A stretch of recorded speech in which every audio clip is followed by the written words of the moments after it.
పొద్దుగాల ఇంటికాంచెలి ఆఫీసులకు పనులకు పోతప్పుడు షెత్తీర్లు రెయిన్ కోట్లు పట్టుకొని పోతే ఒక లాన్ వచ్చినా తడవకుండా ఇల్లు చేరొచ్చు. ఏం అబ్బే లేదాయే అని ఇంట్లో పెట్టి పోతే ఏమైతుంది? తడిసి ముద్దవుతారు. ఇక పురాగా తడిసినాక షెత్తీరు పట్టుకుంటే ఏం ఫైదా? మనమంటే ఎవరి కాళ్ళు ఇట్లా జాగ్రత్తలు తీసుకుంటాం.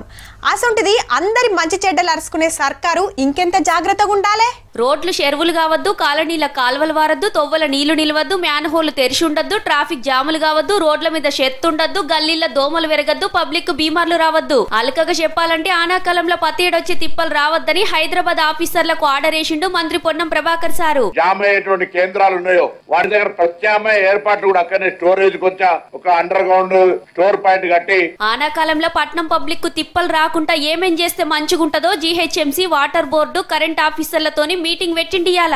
ఎంత ఖర్చైనా మంచిదే, పనులు లాపర్వ చేయొద్దని గట్టిగానే చెప్పిండు.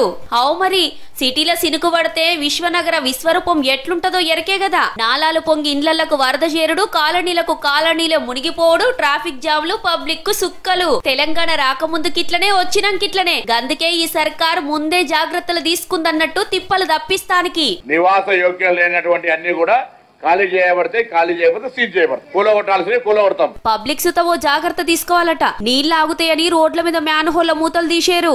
ఆయనతో సూడక ఎవలన్నా కాలేస్తే కథమే మరి.